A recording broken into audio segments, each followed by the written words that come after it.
Hi, everyone. It's Al again checking in. It is 1 week since my surgery, and I'm doing really, really well.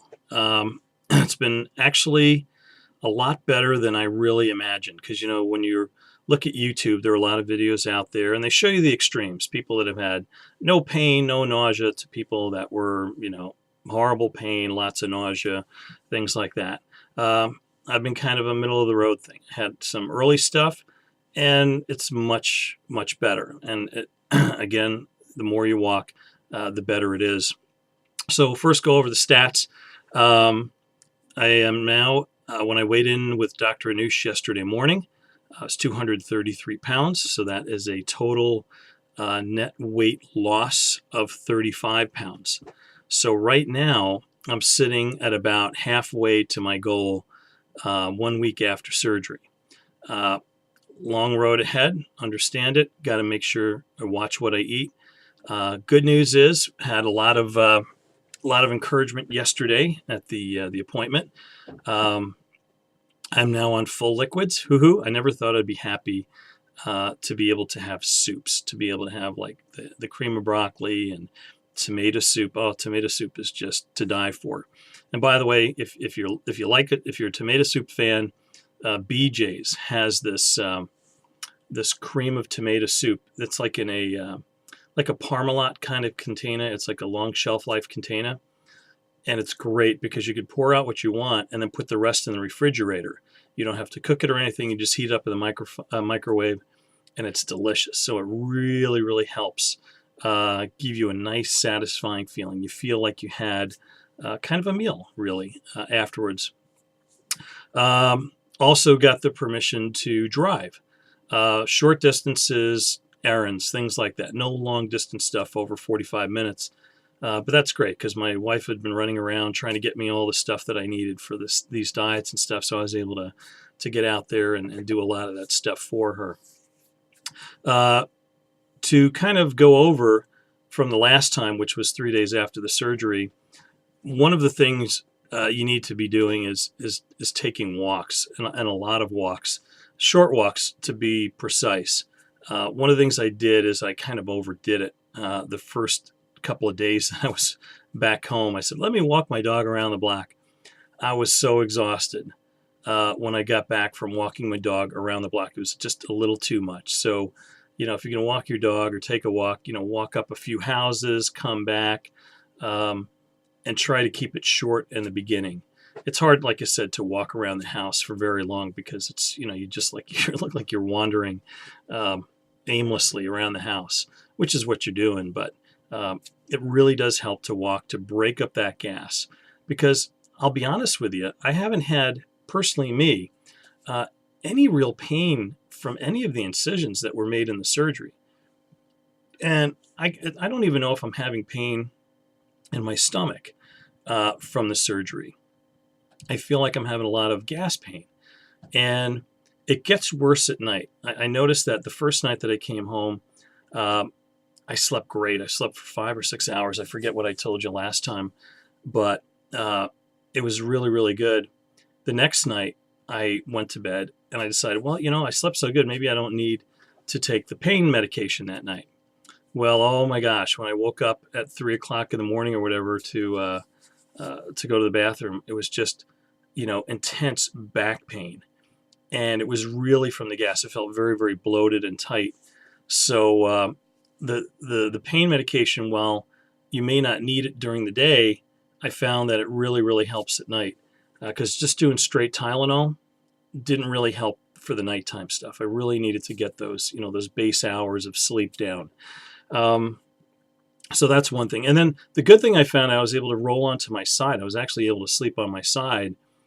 So it shifted a little bit. It relieved the back pain. And of course, when I woke up in the morning, now my belly was hurting a little more, but it's purely gas. I mean, you just got to get up and you got to get around and keep moving, keep moving, keep moving. And I find that just helps, get more gas up and make it a lot easier to live. Less cramping and less waves, things like that. The other thing I want to talk about is one of the things that I didn't really know about preoperatively that I found out after the operation is you need to be on blood thinners for 7 days after you come home. Now, basically what that means, or 7 days after the surgery, and basically what that means is you have to give yourself injections when you get home.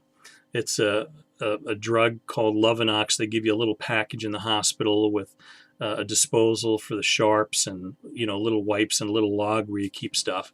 If you're thinking you can't do it, I can't give myself an injection, I'm not going to be able to do it, don't worry about it, because one of the things I found is I was very, very nervous. I'm thinking maybe I need home health care, somebody to come home and do this for me.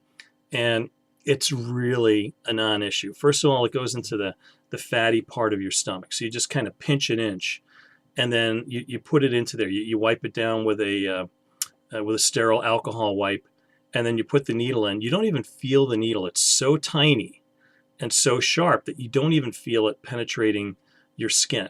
So that was the creepy part I thought was going to be, is actually putting the needle inside of my body.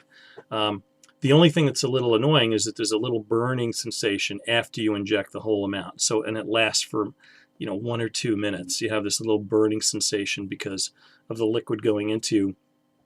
But it's really a non-issue. So, unless you pass out at the signs of needles and things like that, you can do it. I mean, I didn't think I was going to be able to do it, and I was, able to do it just fine. I'm on one of those guys, when I give blood, I always look the other way because I don't want to see what they're doing.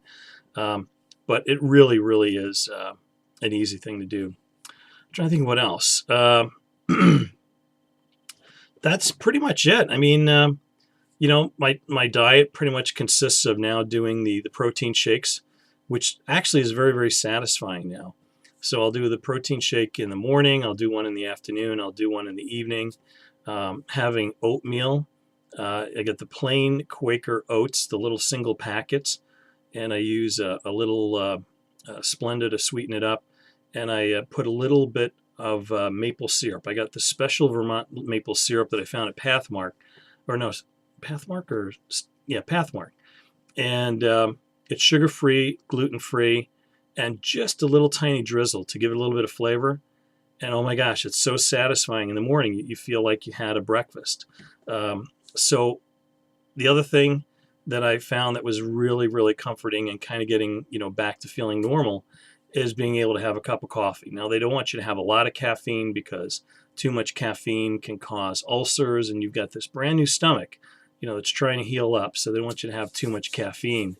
But just being able to have that cup of coffee, I wait a half an hour after I have the oatmeal, then have the nice relaxing cup of coffee and feel good. The only other thing you need to do is just make sure you keep drinking your water. I found that having a variety of teas works really well. I have a big 16-ounce coffee mug, and I will drink one of those 4 times a day. So it helps you get your fluids, and there's a little bit of taste. So, and I use different flavors. I think I mentioned before the mint tea. I found a nice orange Twinings tea.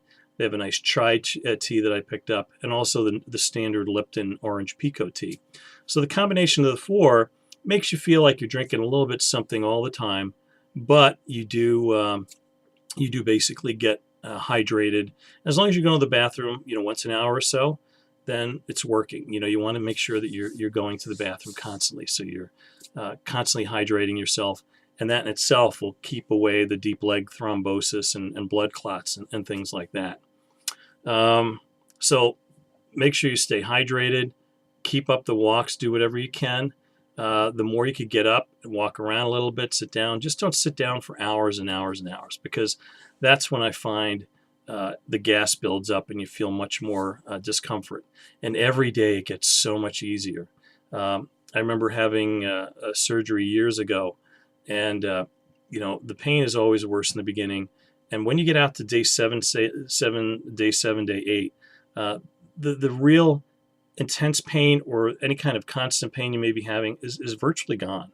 I mean, that's about it. 8 to 10 days is about the normal time that it takes your body to kind of have that intense pain from a surgery. So, once you hit the week mark, you're not really dealing with pain anymore. You may have little instances of the gas and things like that, but it's so much better. And being able to go on the full liquids makes you feel a lot more satisfied.